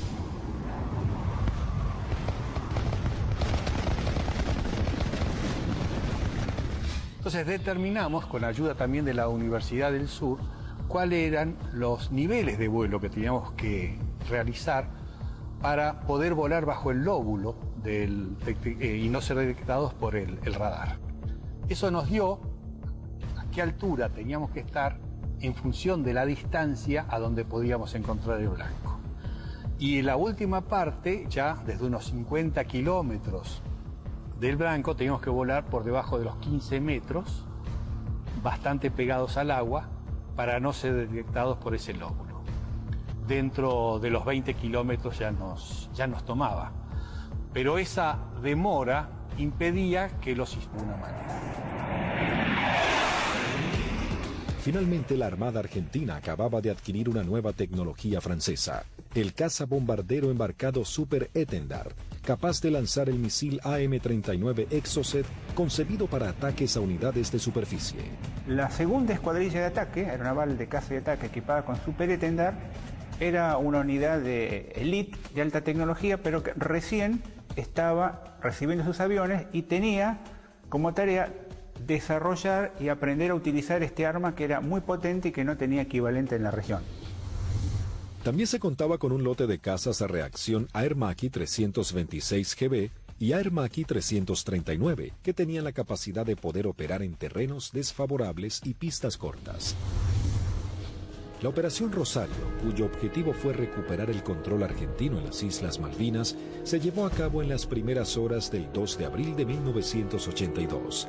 Un grupo de comandos anfibios de la Armada Argentina desembarcó en las islas, redujo a la pequeña guarnición británica y tomó posesión del gobierno. El 2 de abril de 1982 estaba destinado en la 5ª Brigada Aérea, en el grupo 5 de caza, y a las 7 de la mañana, la presentación normal que hacíamos todos los días, nos enteramos que habíamos recuperado nuestras Islas Malvinas. El 2 de abril, cuando fui hacia la hacia la escuadrilla. Cuando ingresé ahí me enteré que habían tomado las Malvinas. Una sensación de incertidumbre. Así que me encontraba de oficial de guardia y en ese momento recibo la noticia de la toma de Malvinas. Me tomó totalmente de sorpresa. Bueno, yo pertenecía al escuadrón 1A4C, que tenía su asiento en la ciudad de Mendoza. Estábamos haciendo unas prácticas en la base de Río Gallegos. Era una práctica usual que tenía la Fuerza Aérea en aquellos años de desplegar escuadrones, se llamaban escuadrones móviles, al sur de nuestro país, como para que todo el personal estuviera adiestrado y conociendo un área de un posible conflicto. A partir de ese momento nos preparémonos para lo peor. Tras el estupor mundial y el fracaso en las negociaciones, el gobierno de Margaret... Muchísima experiencia. La flota de la Fuerza Aérea Argentina estaba compuesta por las máquinas que para el momento eran antiguas. En 1955 había iniciado un plan de renovación de sus cazas y bombarderos pesados. Los primeros que habían llegado al país luego de implementar esta política fueron los bombarderos Canberra, que para aquel momento contaban con un sistema de armas de vanguardia. Y en Inglaterra surgió una polémica, pues había algún sector que quería vender y tener a la Argentina como un cliente de equipo militar, operaciones comerciales que eran muy rentables, muy redituables, pero un sector del Foreign Office se opuso terminantemente porque consideraban que ese era un riesgo y que la Argentina, con aviones como el Canberra, podía o estaría en condiciones de intentar ocupar las posesiones inglesas en el Atlántico Sur y en la Antártida. Básicamente, las Islas Malvinas, ya en el año 55. La mayoría llevábamos muchos años en la unidad, habíamos tenido un adiestramiento muy bueno, muy adecuado.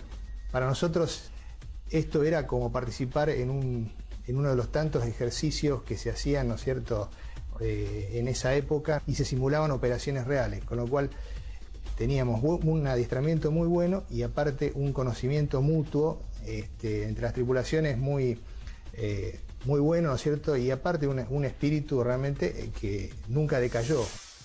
En la década de los 60, la Fuerza Aérea adquiere el cazabombardero A4 Skyhawk, de manufactura americana. La Fuerza Aérea Argentina comenzó a recibir sus primeros A4 en 1966 y 1974 se adquirió un nuevo lote de 25 Skyhawks A4C. La Fuerza Aérea Argentina también contaba con un avión de combate de fabricación nacional, IA-58 Pucará. Una docena de cazas a reacción Mirage 3 que habían sido adquiridos con la finalidad de proveer defensa aérea a la ciudad de Buenos Aires también estaban al servicio de las batallas aéreas. 39 aviones Dagger de origen israelí, su principal función era la cobertura aérea y el bombardero. En 1972, la aviación naval argentina adquirió un lote de 16 Skyhawks A4Q, que fueron destinados a la tercera escuadrilla de caza y ataque con asiento en la base aeronaval de Comandante Espora. La tercera de caza y ataque con Skyhawk había desarrollado numerosas técnicas o tácticas propias para atacar naves a mar abierto. Era una unidad desde ese punto de vista muy experimentada y reconocida inclusive por su capacidad. Estos Skyhawks, a diferencia del A4B y C, se caracterizaban por ser un sistema de armas capaz de operar desde el portaaviones argentino 25 de mayo. Pero para finales de 1981, los veteranos Skyhawks habían llegado al límite de la vida útil y la escuadrilla estaba a punto de pasar a retiro. Estaba pasando la escuadrilla por uno de sus peores momentos de la historia. Mejor dicho, el peor momento de la historia. 7 de los 10 aviones que contaba la escuadrilla estaban fisurados. Y eso significaba el cambio de las alas para poder seguir volando con seguridad. Algunos se pudieron cambiar, 2 de ellos se cambiaron el ala. Pero los otros, los menos afectados, volaron con el larguero fisurado durante todo el conflicto. Y con respecto a los cohetes eyectores de asiento, también se ordenó que mientras durasen las operaciones no se iban a considerar vencidos esos cohetes, así que volamos con los cohetes de eyección vencidos. Así que el material nos encontraba a principios del 82 con solamente 3 aviones en servicio y que podían volar gracias a que la Fuerza Aérea nos había facilitado en préstamo 3 cohetes eyectores de asiento. Eso sumado a las falencias que ya se venían arrastrando de a tiempo, como los cañones de 20 milímetros que se trababan y que nunca fueron cambiados como pedíamos por los cañones DEFA de 30 milímetros que tanto éxito habían tenido los israelíes con su incorporación. Siempre tuvo apoyo la escuadrilla, pero llegaba un momento de transición. La incorporación de los aviones superestandar significaba que se iba a dejar de operar este sistema de armas, donde una escuadrilla que se estaba formando recibía todo el apoyo y la otra escuadrilla que estaba cerrándose de algo. El archipiélago que forma las Islas Malvinas fue en 1982 testigo de una guerra impensada, en la que un país sin historial reciente en guerras enfrentaba a una de las potencias más grandes del mundo. Las batallas se llevaron en tierra, en el mar y en el aire. El mundo se llevó varias sorpresas, pero definitivamente la batalla aérea se llevó gran parte de las miradas. Las arriesgadas maniobras de la aviación argentina y los inéditos modos de ataque hicieron que luego de esta guerra los protocolos de defensa naval cambiaran para siempre. 1982 Malvinas, la guerra desde el aire. Por 150 años los reclamos se realizaron de forma pacífica y diplomática. Sin embargo, en 1982 Argentina decide recuperarlas por la fuerza. Como respuesta, Inglaterra hace zarpar a la flota más grande que enviara contra un objetivo desde la finalización de la Segunda Guerra Mundial. La Royal Navy y sus modernos Harrier enfrentarían a la aviación argentina y bombardearían objetivos terrestres en las islas. Estaba a punto de gestarse uno de los enfrentamientos más espectaculares de la aviación moderna. Los Sea Harrier y los Harrier GR-3 llegaban a la zona de conflicto con el objetivo de dominar la batalla aérea. La mayor ventaja de estos cazas es que despegan verticalmente gracias a sus toberas direccionables. A la enorme experiencia de los pilotos británicos en combates aire-aire, se sumaba que llegaban armados con el misil americano Sidewinder IM-9L, capaz de alcanzar a su blanco, aún siendo lanzado desde cualquier posición. Argentina se preparaba para enfrentar a las fuerzas de tareas británicas con diferentes aviones que había adquirido en los últimos 40 años. Si bien tecnológicamente estaba muy lejos del ejército británico, los pilotos tenían confianza en su desempeño. Había que pensar que el A4, el Skyhawk, era un avión que se compró de un diseño de la década del 50. Es un avión que la Fuerza Aérea lo compró usado en el desierto de Mojave, se le hizo el overhaul y se trajo a la Argentina, voló aproximadamente 140.000 horas antes de la Guerra de Malvinas, o por ahí, o sea que es un avión que tuvimos muy